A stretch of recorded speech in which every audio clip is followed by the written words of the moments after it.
It happened in broad daylight.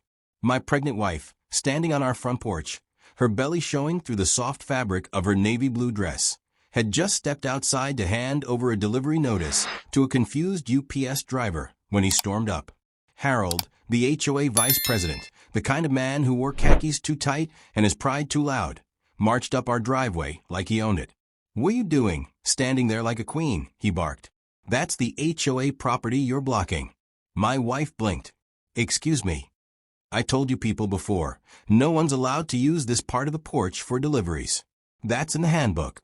"We haven't received any handbooks," she replied calmly, gently placing her hand on her belly. Harold snarled. "You think this is a joke?" Then it happened. Without warning, without hesitation, without a flicker of humanity, Harold shoved my pregnant wife. She stumbled back, falling into the wooden railing, gasping. The UPS guy yelled. I sprinted from the garage. By the time I reached her, Harold was still shouting, pointing, and, God help him, smirking. "Are you okay?" I asked, helping my wife as she steadied herself. "I'm fine," she said, breathing hard. "But he doesn't know what he just did." Harold laughed. "And what are you going to do? Sue me?" She looked at him. Calm. Cold. Controlled. "No," she said. "I'm going to do something worse." Then she pulled out her badge. Federal Prosecutor. United States Department of Justice. Harold's face turned white as chalk. Cut to black. "Let me back up a little. My name's Marcus. I'm just a regular guy, a high school teacher who enjoys grilling, woodworking, and minding my own business. My wife, Tessa, is, well, let's just say she's brilliant, fierce, and 9 months pregnant with our first child. We moved into this HOA-run neighborhood thinking it'd be quiet, peaceful, perfect for raising a baby. It wasn't. From day one, the HOA was a nightmare. They sent a warning letter on our second day for incorrectly colored flower pots.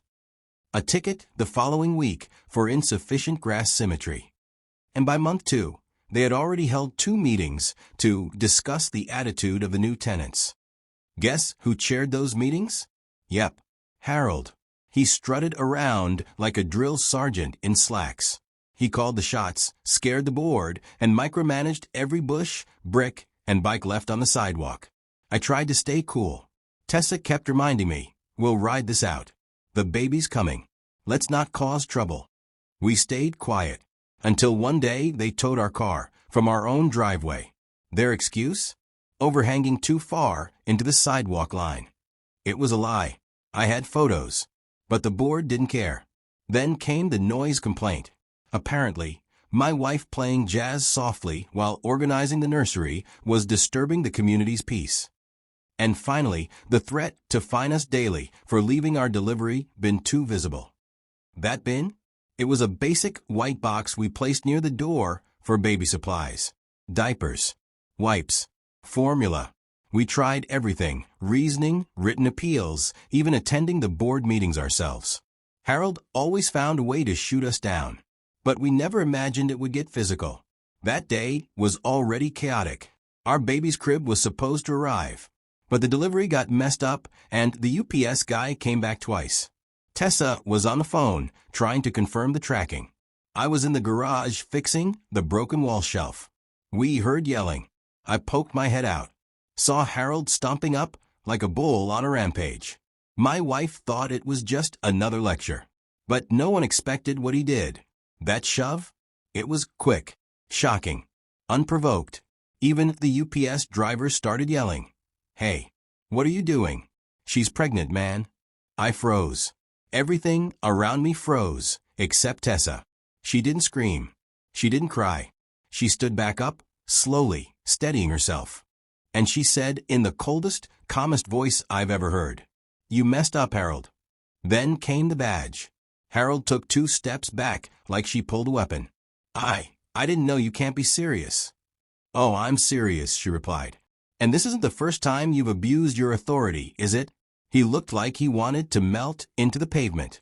But it was too late. The UPS guy whipped out his phone and started recording. Neighbors were stepping outside.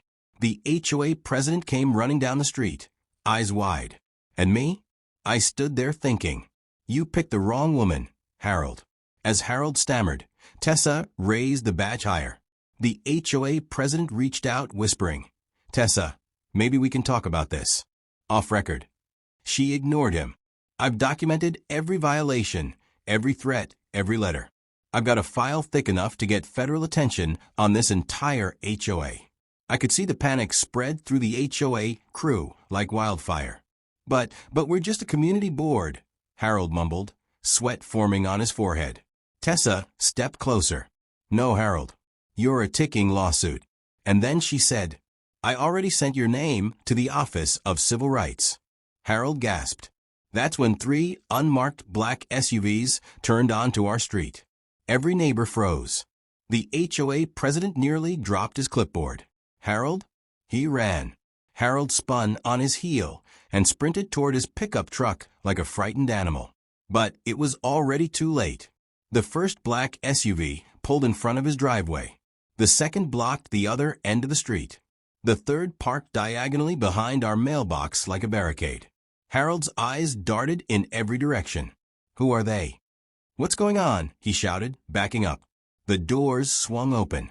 Out stepped men and women in plain clothes, clean-cut, calm, but clearly not your regular neighborhood visitors. One of them flashed a badge. "Mr. Harold R. Denton," a woman asked coolly. What is this?" he stammered. The woman tilted her head. "We need to have a conversation about your role in the homeowners association, your conduct toward community members, and," she glanced at Tessa, "a potential violation of federal housing discrimination laws." Harold's face fell. The man went gray, like actual ghost gray. And Tessa? She didn't flinch. She just watched him with that same unblinking look of quiet justice. Let me tell you how Tessa planned this. Because, believe me, this didn't just start when Harold pushed her. See, I didn't know this until that day. But Tessa had been collecting everything. Every HOA letter.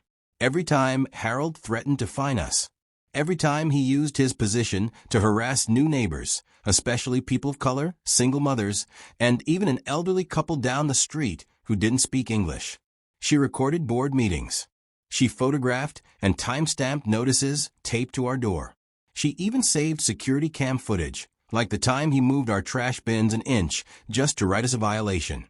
When I asked her later how long she'd been gathering all of this, she said, "Since that day, he has yelled at me for being barefoot on our porch."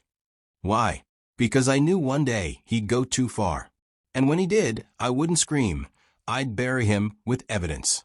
Let's talk about how much power Harold thought he had.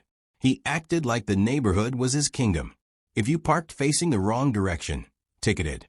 If your fence was 1 inch taller than regulation, fined. He even once threatened to confiscate a neighbor's grill during a 4th of July cookout because it violated community scent ordinances. Yes, scent ordinances. Tessa warned me. This guy is dangerous. But not because he's smart, because he's loud, pushy, and no one pushes back. That's why she never reacted. She played it calmly. She wore a smile. And behind that smile, she was building a legal nuke. The HOA president, Mr. Ellison, an older man who never seemed to actually do anything, tried to defuse the scene. "Maybe we can talk this out as neighbors," he offered, sweating bullets. "No," said the agent from the SUV. "This isn't a neighbor issue anymore. This is federal." Harold started yelling again. "This is a setup. You can't do this to me. I own this neighborhood." Tessa raised her voice for the first time that day. "No, Harold. You bullied everyone into silence. But not anymore." She walked up to him, calm as ever. "You shoved a pregnant woman. You trespassed. You lied, you forged citations, and you targeted vulnerable residents. And now you're going to answer for it." Harold laughed. "You don't have proof." Tessa pulled out her phone. Tap, tap. The UPS driver's video played. Harold shoving her, screaming, while she stumbled backward. The audio? Crystal clear. The neighbors who'd gathered started murmuring. One woman covered her mouth. A teenager whispered, "Dang," then the second video played. One from weeks ago, Harold screaming at the retired couple down the street. Another clip. A hidden recording from an HOA meeting where Harold bragged about making the new people beg. I've got over 40 files, Tessa said, including scanned emails, eyewitness accounts, and documented cases of harassment. She turned to the agent. Everything's already been submitted to the DOJ's Fair Housing Division. Today was just the final straw. Harold tried to grab her phone. The agent stepped in. That's enough, Mr. Denton. Hands where we can see them. Harold's shoulders sagged. But just as we thought it was over, he grabbed a garden tool from a neighbor's yard and pointed it like a weapon. I built this place. You think you can take me down with your files and badges? The agent stepped in fast, but not as fast as me. I didn't even think. My body just moved. 1 second he's raising the tool, the next second, BAM, I tackled him from behind, straight into the grass. He hit the ground hard, coughing and squirming. Get off me, he screamed. I have rights. Tessa stepped up beside us, dead calm. You had rights, Harold. Then you gave them up. The agent pulled out cuffs. But right before he was restrained, Harold hissed through clenched teeth. This isn't over. You don't know who I know. Tessa leaned in and said, No, Harold. You don't know who I am. 3 days after Harold was cuffed and driven away, the HOA called for an emergency private meeting at the community center. Only board-approved residents were allowed in. No press. No cell phones. No recording. But here's the twist. They forgot one thing. Tessa was still a homeowner. And thanks to the HOA's own bylaws, she had the right to attend any meeting that concerned community discipline or policy.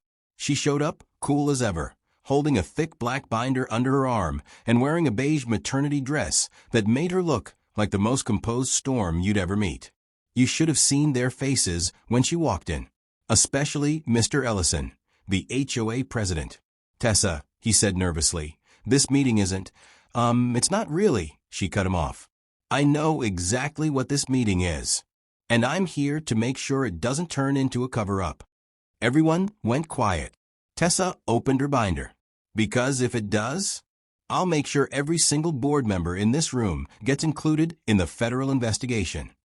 And with that, she dropped the binder on the table. It landed with a thud, so loud, even the clock on the wall seemed to stop ticking. Let's back up a bit. After Harold's arrest, we thought the worst was over. But the HOA started scrambling hard, sending mass emails about misunderstandings, suddenly cleaning up violations from records, and even replacing the neighborhood website overnight. They wanted to make it look like Harold acted alone. But he didn't. Tessa knew that. And she had receipts. One of the board members, Mrs. Compton, had approved nearly all of Harold's outrageous fines. Another, Mr. Reyes, sent out anonymous letters warning residents not to speak up or they'd face consequences. Tessa had copies of everything. Emails, minutes from secret meetings, even a recording where Harold said, "The board's with me. No one's going to cross me while I'm in charge." Inside that binder, she had a full timeline of events, from our first HOA letter to the moment Harold laid hands on her. Detailed accounts from 6 neighbors who had also been harassed by HOA leadership. Audio files of HOA meetings where votes were pre-agreed, before anyone even showed up. Screenshots of text messages between Harold and the HOA president talking about removing problem residents. Tessa turned page after page like she was reading bedtime stories to children. But the faces in that room? They weren't children. They were terrified. One board member muttered, "We didn't know." Tessa snapped her gaze toward him. "Then why did you vote for every single one of his proposals without question?" Silence. She stood. "You all let a power-hungry bully terrorize families, elderly couples, and single parents. You gave him that power. You never questioned it." Then she opened the last tab in the binder. A resignation letter. Her own. She slapped it down. "I'm not here to be a part of this circus, but I will stay long enough to make sure this entire HOA board is either replaced or investigated." Ellison tried to stay composed. "Tessa, surely we can fix this internally. We'll form a new compliance committee. We'll make you a chair. We'll." She held up her hand. "I'm not interested in your committees. I'm interested in justice." That's when another resident barged in. Mrs. Green, an elderly black woman who lived 3 houses down. She'd been quiet since the beginning, never attended meetings, never spoke up. Today, she was done being silent. She carried a small notebook and a cane. "Miss Tessa's right," she said, her voice firm. "That man came to my house last year and told me my porch chairs were a fire hazard. Said if I didn't remove them, I'd be fined $1,000. The room gasped. I asked him where it was in the handbook. He said, "I make the rules." Another woman stood up. "He told my husband we'd be evicted if we put a tiny kiddie pool in our yard for our disabled daughter." And just like that, more and more neighbors began pouring into the meeting room, one by one, each with their own story of how Harold, and by extension, the board, used fear to control them. Tessa stepped back. She didn't need to say another word. The people were speaking now. Ellison looked like he was about to cry. One of the board members, a younger guy, Nate, who always seemed unsure, stood up and said, "I move for a vote of no confidence in this HOA board. Effective immediately." Someone seconded it. Hands shot up around the room. Even the members who had been loyal to Harold, they couldn't pretend anymore. Tessa watched silently as every single hand raised, except Ellison's. Then a new voice from the back of the room said, "I think it's time for some new leadership around here." Everyone turned. It was me. I never wanted to be part of the HOA. In fact, I hated everything about it. But that night, after standing beside my pregnant wife in that room full of scared neighbors and spineless board members, something in me snapped. The community needed someone to clean up the mess. Not another bully. Not another silent puppet. Someone with backbone. So when I stood up and said, "I think it's time for some new leadership around here," the room went quiet. Ellison turned red. "What are you saying, Marcus?" I looked him dead in the eye. "I'm saying your reign is over." He stammered. "You can't just walk in and I'm not walking in. They're voting me in." And they did. Right then and there, every resident raised their hand again. A unanimous vote. Ellison dropped his clipboard and stormed out like a toddler denied dessert. Tessa looked at me, a little wide-eyed. "I thought you hated HOA stuff," she whispered. I shrugged. "Guess I hate injustice more." She smiled. "You're not doing this for them. You're doing this for us." And she was right. But I didn't know the battle was only just beginning. The next day, I got access to the HOA office files. I knew Harold was crooked, but I wasn't prepared for how deep it went. Buried under paperwork, I found inflated budgets for maintenance that never happened, security patrol payments that went to Harold's brother-in-law, HOA fees being funneled into fake improvement projects, and worst of all, threatening letters sent to minority families, letters with no return address but signed off with the HOA board's name. I was sick to my stomach. Tessa helped me build a digital archive of all the evidence. We cross-referenced dates, matched handwriting, and even traced some of the anonymous mail to a P.O. box rented by one of the former board members. It was corruption on a neighborhood level, but it echoed the worst of what happens in big cities, governments, and corporations. People drunk with power. People assumed no one would fight back. But now they had a fight. And they were losing. Word spread like wildfire. Neighbors who hadn't spoken in years started gathering on porches. People who used to keep their heads down now walked around smiling. One morning, Mrs. Green brought Tessa a basket of plantain bread and said, "For standing up when the rest of us were too tired." A young couple who'd been too scared to use their backyard finally set up a small inflatable pool for their son. An elderly veteran across the street, who once got fined for putting a flag on his porch, saluted me as I passed by. For the first time since we moved in, our street felt like home. Not a gated cage. A home. But just when we thought peace had arrived, Harold's lawyer sent a letter. A week after his arrest, Harold filed a lawsuit against the HOA, me, and Tessa. His claim? Wrongful removal, character defamation, emotional distress, and unlawful entrapment. Yes, entrapment. He actually accused us of setting him up. The man who shoved a pregnant woman in front of a witness and a camera claimed he was the victim. But that wasn't the scary part. The scary part was that the letter came from a big, fancy law firm downtown, the kind that usually defends corporations, not angry neighborhood tyrants. They were serious. Harold had money, and now he had lawyers. We met with our own legal counsel. Tessa, being a federal prosecutor, knew the ropes, but even she admitted, this will get ugly before it gets better. We prepared countersuits. Tessa filed formal complaints with the state's housing authority. We submitted everything to the Fair Housing Task Force. But while we were organizing paperwork one night, something weird happened. It was 2:13 a.m. Tessa and I were asleep, exhausted after a full day of depositions and forms.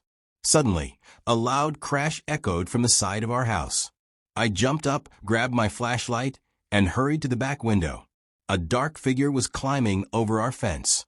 I rushed outside in my slippers, heart pounding. And there, by the garden gate, stood someone dressed in all black, holding a can of spray paint and a crowbar. They turned their heads, and even in the dark, I recognized the face. It was one of the former board members. I froze.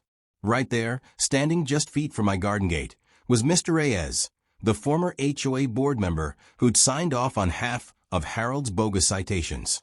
In one hand, he clutched a crowbar. In the other, a can of red spray paint dripping onto the grass.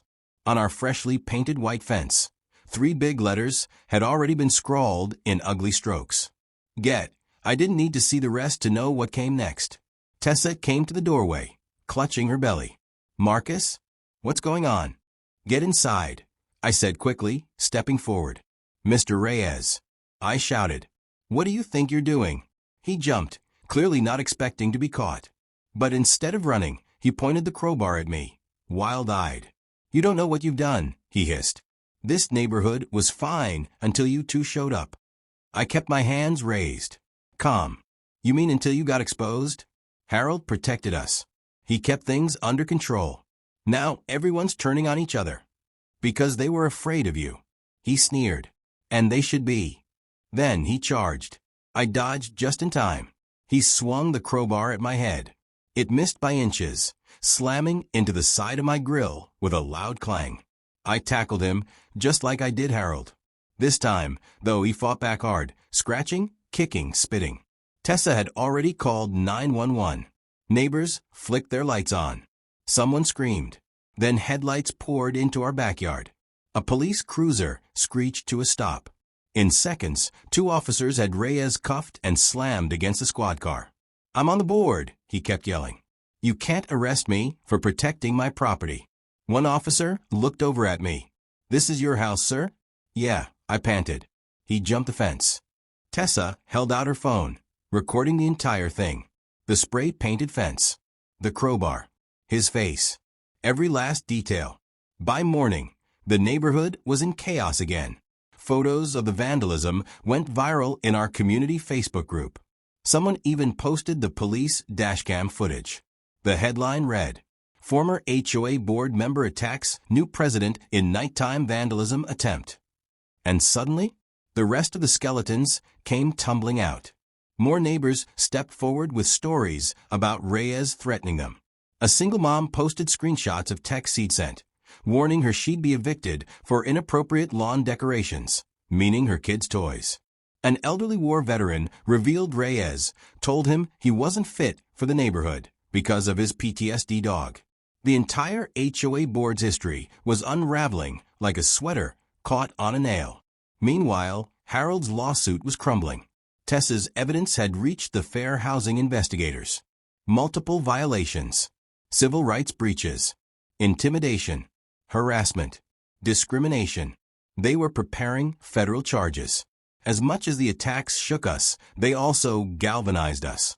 We hosted a community cleanup to repaint our fence. Nearly 20 neighbors showed up. Mrs. Green brought her homemade lemonade. The young couple from down the road brought snacks. Even the UPS guy, the same one who witnessed the shove, showed up with paintbrushes and said, I got y'all. Tessa, despite being heavily pregnant, stood on the porch and helped coordinate everything like a general leading her troops. It was the first time our block felt like a real community. No fines, no threats, just people helping people.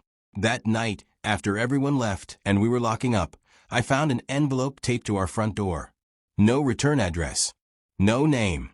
Just one word written on the outside. Enough. Inside? Photos. Printed, grainy pictures of Tessa walking alone in the grocery store, at the post office, even at the doctor's office. Taken from a distance. From behind. And then, one photo of her standing by our mailbox, looking down at her phone. And in the corner of that photo, a man's shadow. Holding something. A camera. Or maybe something worse.